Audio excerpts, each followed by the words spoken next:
소셜연금 수혜 자격에 대해서 말씀드리겠습니다. 다음에 두 가지가 만족할 때 소셜연금을 받을 수 있는 기본 자격이 생기게 됩니다.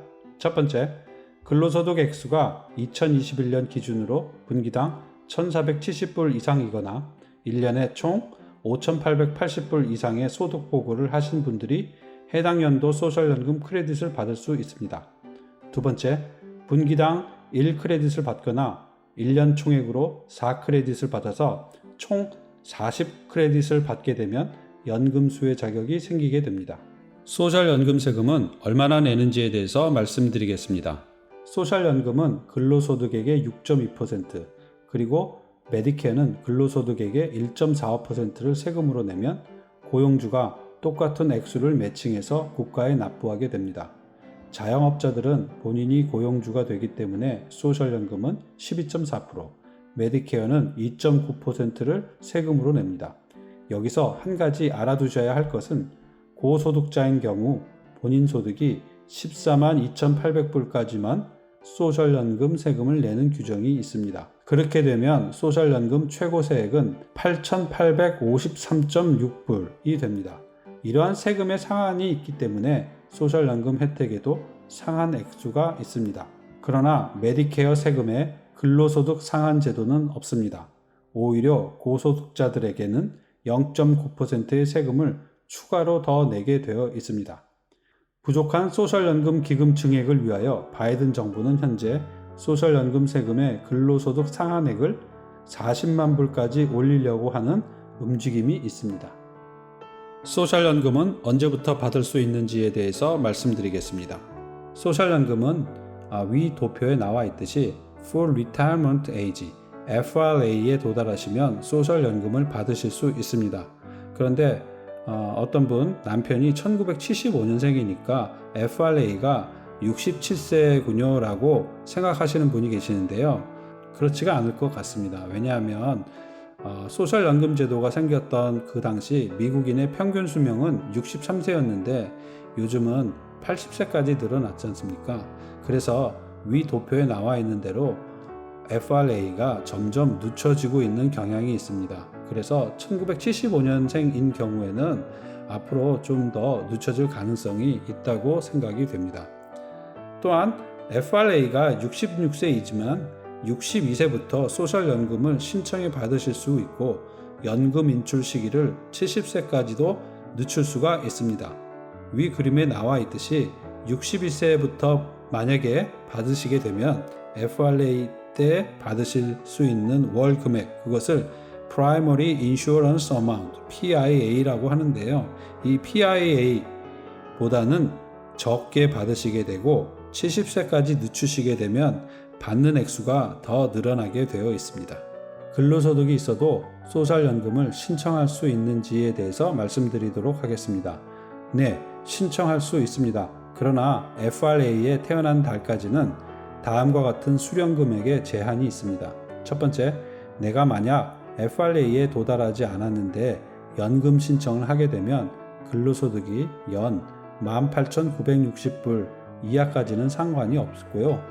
그 이상이 되면 초과액 2불당 받는 액수는 1불씩 감소합니다. 두 번째, FRA 당해년도 태어난 달 이전에는 근로소득이 5만 520불까지는 상관이 없고 그 이상인 경우는 초과액 3불당 받는 액수가 1불씩 감소하게 됩니다. 세 번째는 FRA 도달한 이후의 근로소득에 대해서는 아무런 제한이 없습니다.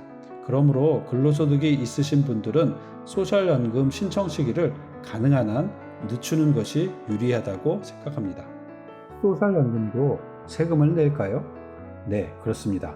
내가 받고 있는 소셜연금은 다음의 기준에 따라 세금을 냅니다. 첫 번째, 총소득이 34,000불까지는 내 소셜연금에 대한 세금은 없습니다. 두 번째, 총소득이 32,000불에서 44,000불까지는 내 소셜연금의 50%까지가 택서블 인컴으로 잡힙니다. 세 번째, 총소득이 44,000불 이상인 경우에는 내 소셜연금의 85%까지 택서블 인컴으로 잡히게 됩니다. 내가 받을 소셜연금 액수는 어떻게 계산하는지에 대해서 말씀드리도록 하겠습니다. 평균 임금, 출생연도, 그리고 돈을 인출하기로 결정한 나이를 기초해서 계산이 됩니다. 평균 임금 기준은 35회까지 근로소득 보고한 금액의 평균값을 기본으로 하는데요. 만약 35회 이상 소득 보고하신 경우는 가장 많은 금액을 보고한 35회를 선택하여서 평균값을 계산한 것을 기본으로 합니다. 연 5만 불의 소득이 있는 62세, 그러니까 1958년생의 사람을 2020년 기준으로 예를 들자면 다음과 같이 계산할 수가 있습니다. 급여의 6.2%, 즉 1년에 3,100불을 소셜 시큐리티 텍스로 지불합니다. 그러면 똑같은 양의 세금 3,100불을 고용주가 국가에 세금으로 납부합니다. 여기서 소득은 소셜 텍스를 낸 근로소득을 현재 가치로 환산한 인덱스 어닝을 의미합니다. 간단한 계산을 위해 35년간 똑같이 5만 불 소득이라고 가정을 합시다. 수혜자의 혜택을 결정하기 위해 사회보장국은 인플레이션에 맞게 조정된 상위 35년을 모두 합산합니다. 그렇게 되면 5만 불을 35회로 곱하게 되면 175만 불이 되겠죠. 그 숫자를 420으로 나눕니다.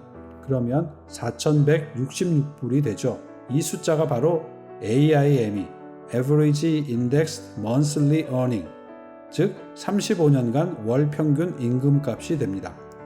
수혜자의 월 수령의 계산은 밴드 포인트 방정식에 의해서 결정됩니다. 이것은 저임금 퇴직자들에게는 좀 더 많은 혜택을 주기 위해 고안한 방정식입니다. 밴드 1은 960불 이하 90%를 받게 되어 있습니다. 그렇게 되면 이 사람인 경우에는 864불을 받게 되겠죠. 밴드 2는 960불에서 5,785불까지인데요. 그렇게 되게 되면 4,166불에서 아까 960불을 뺀 3,206불에서 32%를 받게 됩니다. 그렇게 되면은 1,026불이 됩니다. 밴드 3은 5,785불 이상인 경우인데요. 연소득이 5만 불인 수령자는 이 영역에 해당 사항이 없게 됩니다. 그러면 만기 은퇴 연령까지 기다리면 이분은 매월 1,890불의 소셜 시큐리티 체크를 받게 됩니다. 소셜연금 수령 액수는 매년 바뀌냐고 하는 질문에 대해서 말씀드리도록 하겠습니다. 코라, Cost of Living Adjustment, 생활비 조정이라고 하는 기준에 의해서 매년 10월에 그 다음에 받게 되는 소셜연금 수령 액수를 결정합니다. 이건 마치 물가 상승률과 비슷한 개념으로 2020년 10월에 2021년 코라 지수를 1.3%로 정했습니다. 이것은 2021년 소셜연금 액수는 2020년보다 1.3% 인상한다는 의미입니다. 네, 지금까지 은퇴 후 받을 소셜연금에 대해서 말씀드렸는데요. 제가 오늘 설명드린 내용 중에 숫자가 많아서 기억하기가 쉽지 않은 것 같습니다. 특히 매년 물가 상승률을 감안하는 코라 지수 때문에 숫자가 또 매년 바뀌거든요. 그렇기 때문에 소셜 시큐리티 어드미니스트레이션의 인터넷 홈페이지 www.ssa.gov에 들어가셔서 매년 업데이트된 숫자를 확인하는 것이 매우 중요한 것 같습니다. 지금까지 시청해주신 시청자 여러분 감사합니다. 다음 시간에는 소셜연금 혜택 범위에 대해서 말씀드리도록 하겠습니다. 감사합니다.